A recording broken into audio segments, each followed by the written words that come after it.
Hi అండి, hello, welcome to our channel. అందరూ ఎలా ఉన్నారు? బాగున్నారా? అండ్ నేనైతే చాలా బాగున్నాను. అండ్ ఇవాళ మీ ముందుకి ఒక simple egg gravy masala curry అయితే మీతో షేర్ చేసుకుందామని మీ ముందుకు తీసుకొచ్చా. అండ్ ప్రాసెస్ అయితే చాలా సింపుల్ అండి. అండ్ ఇంగ్రీడియంట్స్ ఏమేమి కావాలంటే ఆనియన్, మిర్చి, టమాటోస్ అంతే, బాయిల్డ్ ఎగ్స్ అండ్ అల్లం పేస్ట్, పొడి మసాలా అంతేనండి. సేమ్ చికెన్ కర్రీలోకి ఏమి వేస్తామో అంతే. బట్ ఇది కొద్దిగా డిఫరెంట్ అంటే ఏం లేదు.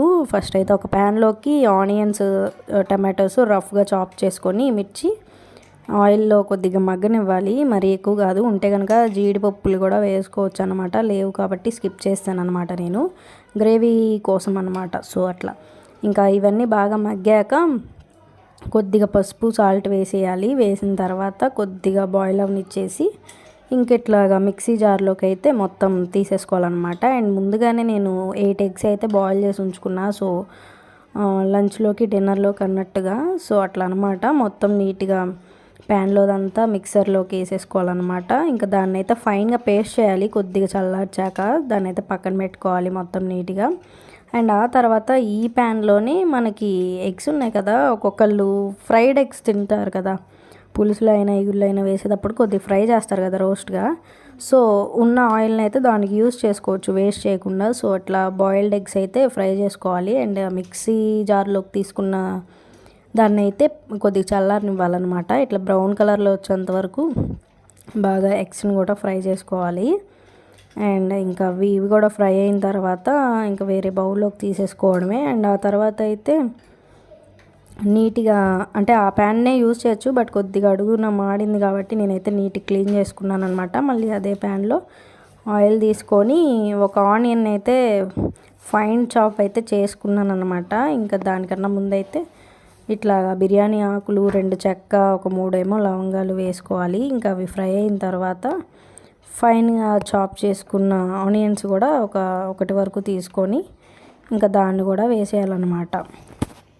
ఇంక ఈ ఆనియన్స్ బ్రౌన్ కలర్లోకి వచ్చేంత వరకు ఫ్రై చేసుకొని ఇంకా దానిలోకి అయితే 1.5 స్పూన్ వరకు అల్లం పేస్ట్ అయితే వేసుకోవాలి. క్వాంటిటీని బట్టి మనం మసాలాస్ అవి యాడ్ చేసుకోవాలన్నమాట. ఇంకా ఈ అల్లం పేస్ట్ కూడా బాగా ఫ్రై అయ్యేంత వరకు ఆయిల్లో మనం అట్లా మిక్స్ చేసేసుకొని ఇంకా అది కూడా ఫ్రై అయిన తర్వాత ముందే ప్యూరీ చేసి పెట్టుకున్నాం కదా ఆనియన్స్, టమాటో వాటిని, ఇంకా ఆ ప్యూరీని కూడా మనం ఇందులో యాడ్ చేసేసుకోవాలి.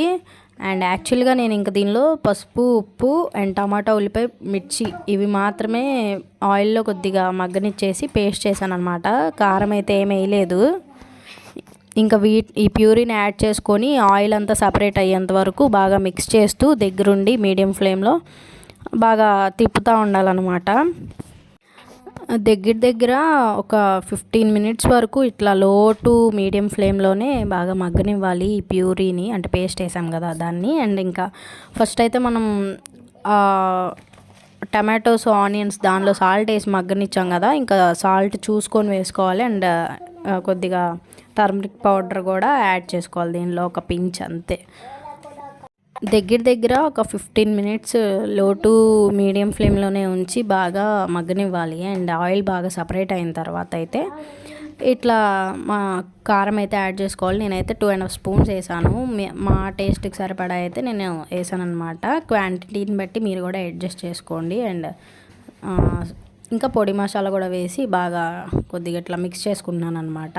ఇంకా తర్వాత అయితే బాయిల్డ్ ఎగ్స్ ఉంటాయి కదా, మనం ఫ్రై చేసి ఉంచాం కదా ఆల్రెడీ, ఇంకా అవి కూడా యాడ్ చేసుకొని క్వాంటిటీని బట్టి కొద్దిగా వాటర్ కూడా యాడ్ చేయాలి. 2 గ్లాసెస్ ఆఫ్ వాటర్ అయితే యాడ్ చేశాను అనమాట నేను. ఇదైతే బాగా బాయిల్ అవనిచ్చేసి కొద్దిగా ఆయిల్ కనపడినప్పుడైతే ఇంకా మనం స్టవ్ ఆఫ్ చేసుకోవడమే. కర్రీ అయితే చాలా బాగుండిద్ది అనమాట టేస్ట్. ఒకసారి ట్రై చేయండి. అండ్ కొత్త వాళ్ళు ఎవరైనా మన ఛానల్ చూస్తున్నట్లయితే సబ్స్క్రైబ్ చేయండి. అండ్ ఐ హోప్ ఈ బ్లాగ్ అయితే ఇంతే. నచ్చితే like, share, subscribe. Thank you so much. ఒకసారి ట్రై చేయండి గాయస్, కర్రీ చాలా బాగుంటుంది.